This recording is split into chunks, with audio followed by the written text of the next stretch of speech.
Sok szeretettel üdvözlök mindenkit, ez itt a Mobil Arena YouTube csatornája. Lezajlott az őszi Galaxy Unpacked, ami most már nyáron van, és ezen hagyományosan ugye a Samsung az órás szériáit újítja meg, és az összehajtható telefonjait, és ez most is így történt.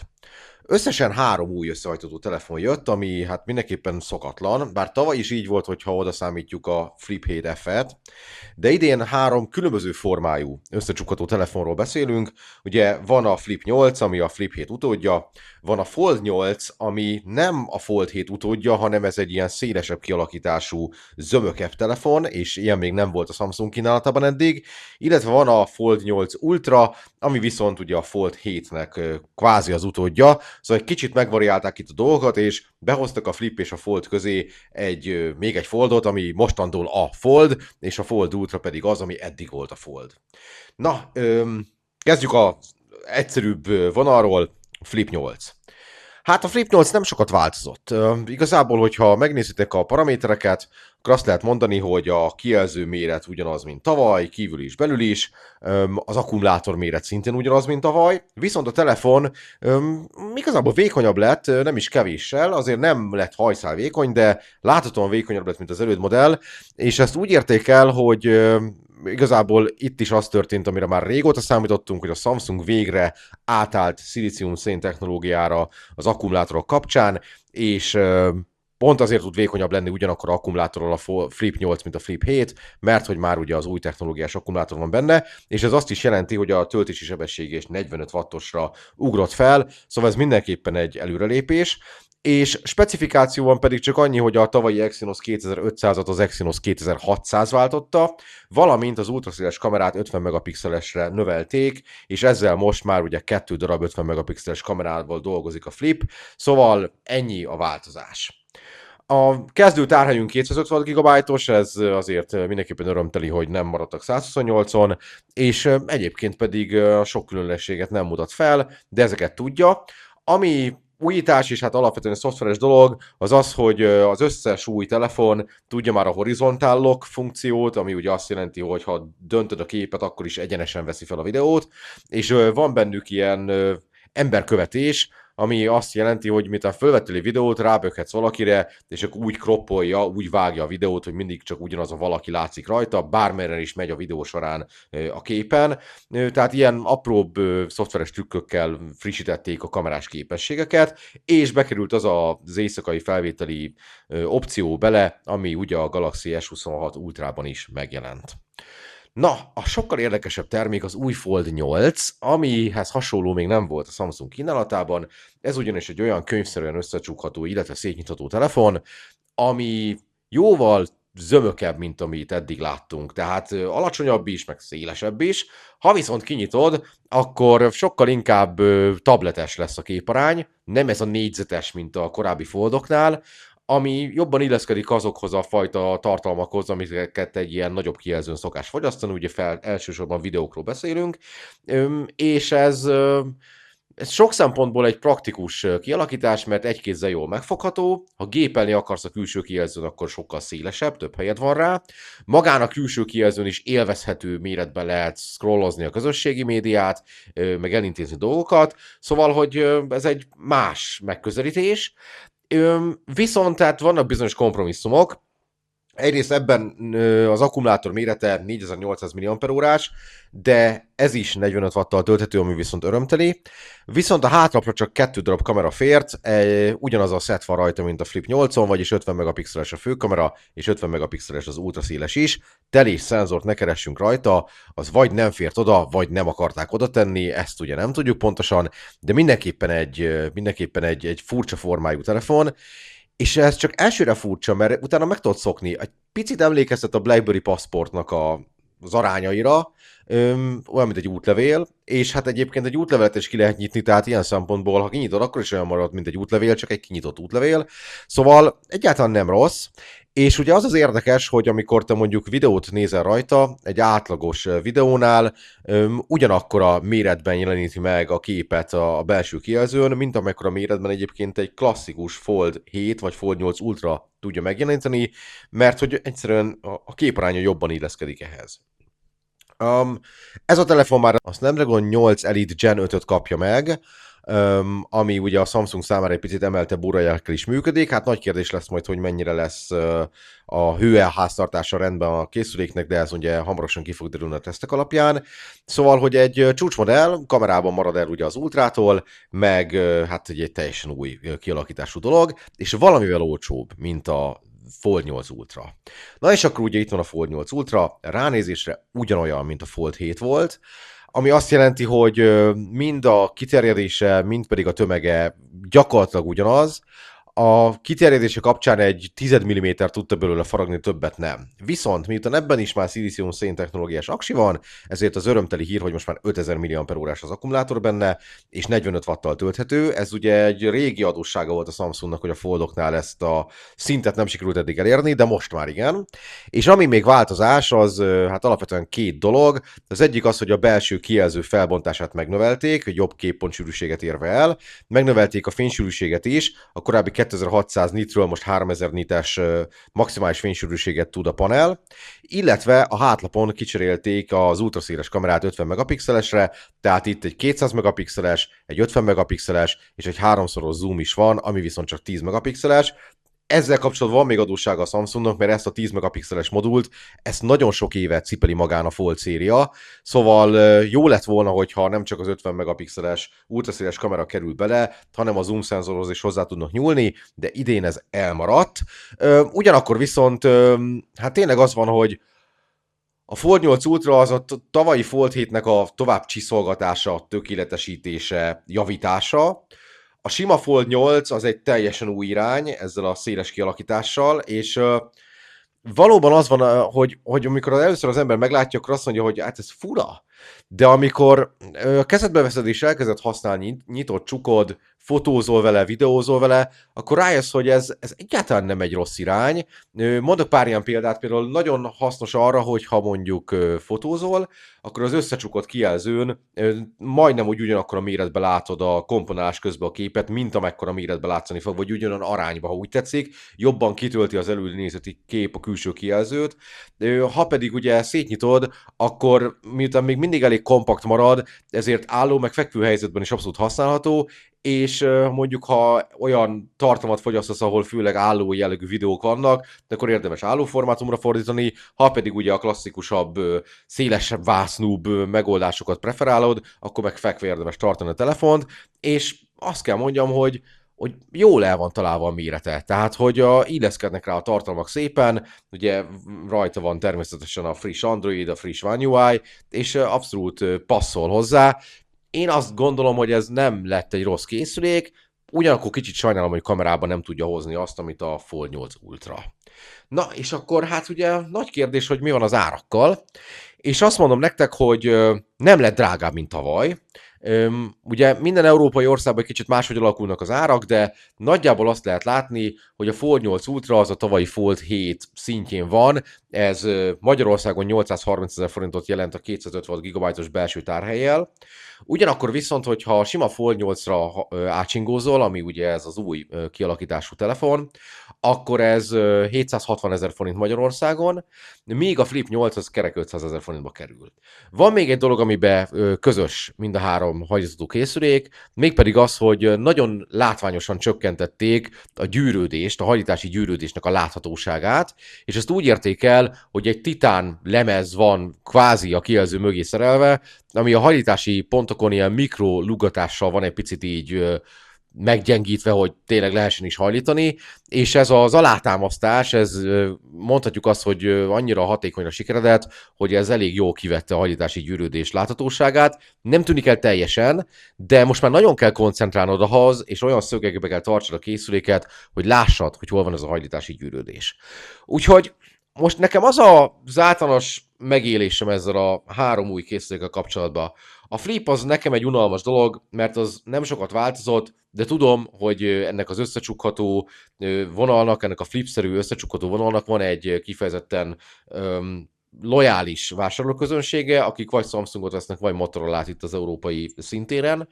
A Fold a 8 Ultra azoknak szól, akik ugye megszokták, már volt foldjuk, akarnak frissíteni, szeretnének egy csúcskategóriás telefont, jó kamerákkal, a szokásos méretben, amit a Samsung tud ebben a Fold szériában, ők megkapják ugye a Fold 8 Ultrát, és ez az új Fold 8 ezzel a kialakítással, ez egy picit talán elébe szalad annak, amit az Apple kapcsán pletykálnak, hogy fog kinézni az első hajlítható iPhone, de mindenképpen az van, hogy látványosan különbözik az eddigi Foldoktól, viszont egyáltalán nem tesz neki ez rosszat.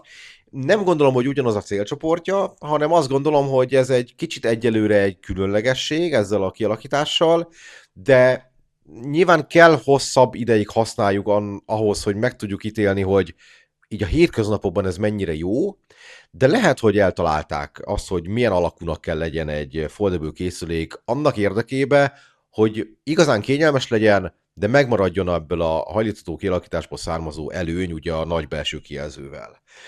Szóval most egy szélesebb kínálattal vág neki a Samsung ennek a modellciklusnak, és meglátjuk majd, hogy a következő évben, amikor megjön a frissítésnek az ideje, akkor melyik változatokat tartják meg, melyiken fognak módosítani, megmarad-e mind a három vonal, esetleg csatlakozik hozzájuk egy negyedik is, nem tudom, de abból majd fogjuk látni azt, hogy melyik mennyire volt sikeres. Jó, na ennyit a telefonokról. Jöjjenek az órák. Ugye órából a Watch 9 érkezett, amiben két méret van, egy 40 és egy 44 mm-es. A legnagyobb változás az akkumulátort érintette, mert hogy ugye már itt is a szilícium-szén technológiát használják, de ami azt jelenti, hogy a két Watch 9-esben a tavalyihoz képest 20%-kal nagyobb az akkumulátor, és kicserélték az eddigi Exynos chipet a Qualcommnak a Ver chipsetjére, ami viszont hát általában erősebb és 15%-kal takarékosabb, ami kapásból azt jelenti, hogy ugye növekedett az akkumulátor méret, takarékosabb lett a hardware, remélhetőleg ez jótékony hatással lesz az üzemidőre is, de itt nem nagyon akartak konkrétumokat közölni, én azt gondolom, hogy egy 50%-kal, nem, talán azt mondom, inkább 30%-kal jobb üzemidőre lehet berendezkedni az új Watch 9-ekkel, mint amilyenek a Watch 8-ak voltak.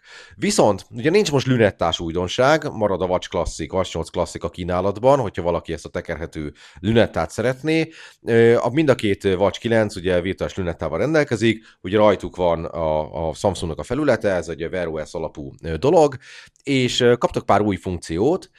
Itt konkrétan ilyenekre gondoljatok, hogy például most már van ilyen vitalitási pontszám is, ami több mérőszámból rakja össze azt, hogy neked mennyire van jó állapotod egészségügyileg, és ez minden reggel megcsinálja. Változott az alvási algoritmus is, elvileg jóval pontosabb, az alvási apnoé detektálása is most már arról a bináris szintről, hogy van, nincs, elmozdult abba az irányba, hogy mennyire súlyos az az apnoé, ami neked van, és hát egy csomó ilyen kisebb ilyen AI funkció is bekerült, meg a Now Brief-et is fejlesztették, ezek ugye magyar nyelven nem annyira relevánsak, de látszik, hogy piszkálták a szoftvert is, meg most már custom óralapokat, illetve hogy mondjam, ilyen widgeteket tudsz létrehozni, amiben olyan információk szerepelnek, amire neked a leginkább szükséged van. Szóval finom hangolás volt. Itt a fő előny az mindenképpen az, hogy az üzemidő növekedett.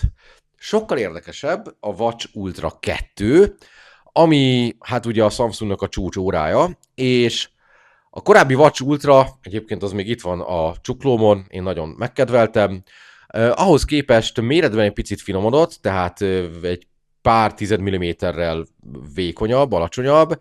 Máshogy is ívelődik a szíj, amikor felcsatolod, és ehhez kismillió csuklót néztek meg 3D-s szkennerrel, hogy a megfelelő ívet megtalálják. Ugye minél jobb az ív, annál jobban simul rá a csuklóra az a szenzor, ami egyébként ugyanaz, mint a korábbi modellben, de hát ugye annál pontosabb értékeket tud mérni.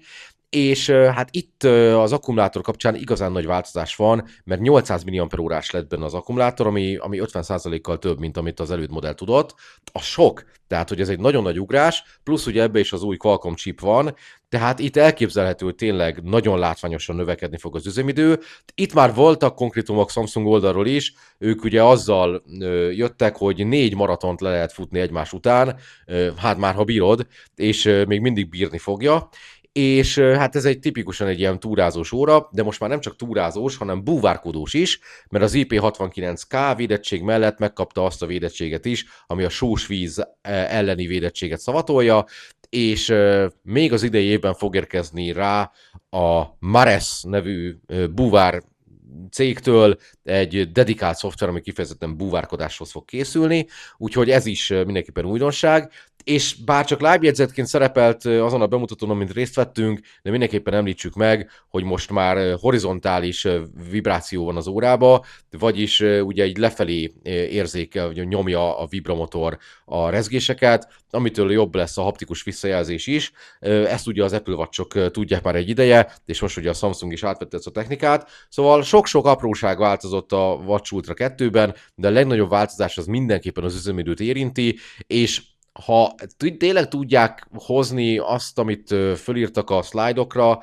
azt az üzemidőt, akkor a Samsungnak sikerül elérni végre azt, amit a Huawei tud, de mindenképpen túl tudja szárnyalni az eddigi legjobb Apple Watch üzemidejét, szóval, hogy ez egy nagy fegyvertény, és mindenképpen érdemes róla beszélni.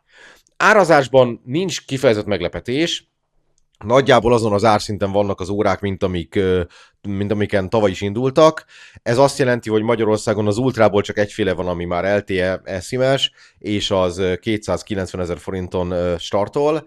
A Watch 9-ek azok pedig 165 és 180 000 forintos áron indulnak, és hogyha akarsz beléjük 4G-t, akkor pedig plusz 15 000 forintot kell fizetni mind a két esetben, úgyhogy ezt kell róluk tudni. Valamint még annyi van, hogy mindegyik óránál egy picit ilyen puhább, lágyabb szíjat használnak, ami kevésbé ilyen durva, jobban simul a csuklóra, és kellemesebb a viselete, szóval, hogy ilyen ergonómiai szempontból is van előrelépés.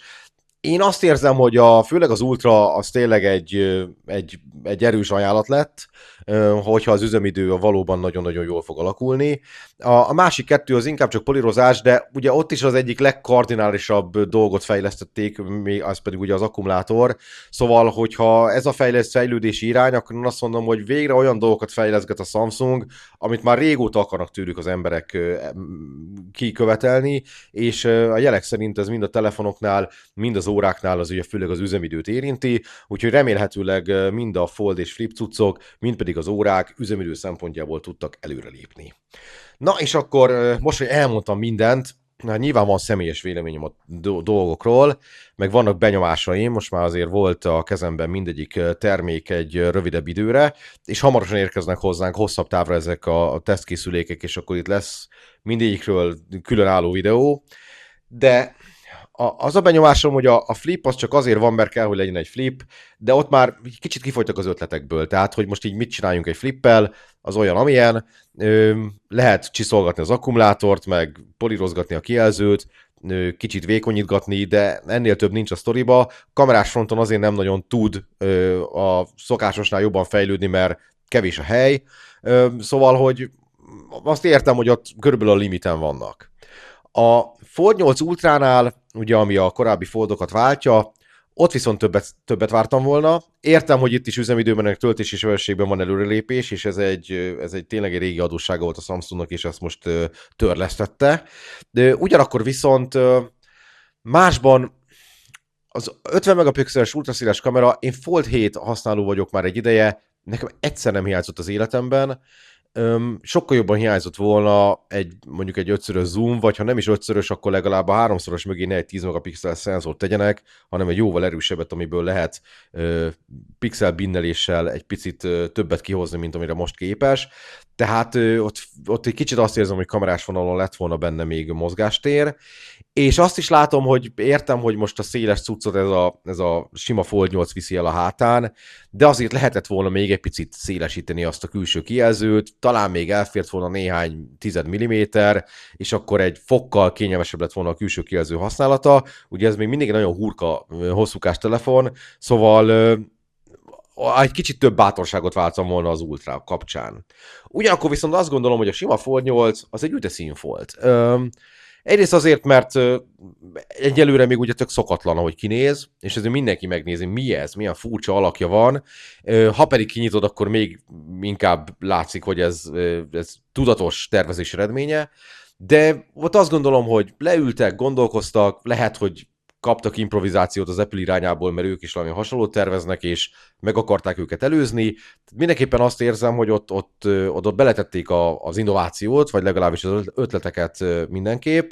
Nyilván ott is abból főznek, amilyük van, tehát ugye ugyanazok a kameraszenzorok vannak benne, ugyanaz a One UI, ugyanaz a chipset, de attól, hogy máshogy néz ki, attól mégis most egy kicsit ilyen frissebbnek hat, és ez lehet, hogy jót fog tenni a Samsung hajlítható készülék eladásainak, és szerintem külön öröm, hogy alacsonyabbra nyomták az árát, mint az Ultrának, mert egyébként nem érzem azt, hogy annyival rosszabb lenne, mint az Ultra, ha csak nem számítom azt, hogy nincs benne ugye az a 10 megapixeles telészenzor, amilyet már itt az előbb hisztisztem egyet. Úgyhogy a sima Fold 8, az egy érdekes cucc lett. Abban van fantázia, az végre valami újszerű, az végre valami szokatlan, végre valami olyan, ami eddig nem volt.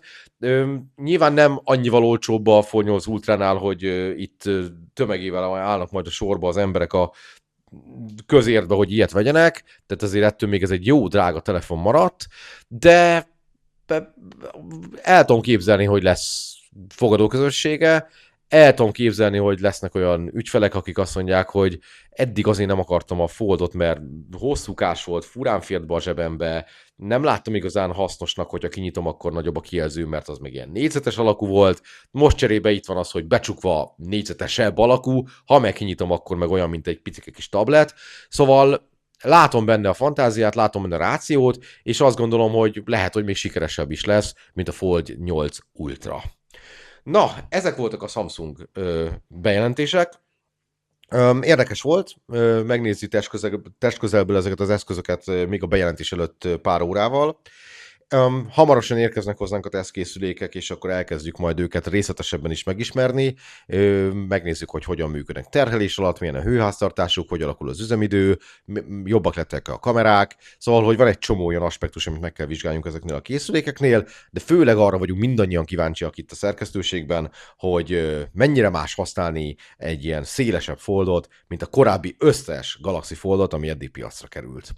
Szóval, hogyha ezek is érdekelnek, és eddig még nem voltál feliratkozva valamiért, akkor itt az óriási lehetőség, hogy ezt pótolt, ha pedig már feliratkozott állapotban nézted ezt a videót is, akkor nagyon szépen köszönöm a kitüntető figyelmedet és a belém vetett bizalmadat, tartsd meg jó szokásodat, és találkozunk nagyon hamarosan egy következő videóban, addig is minden jót kívánok, sziasztok!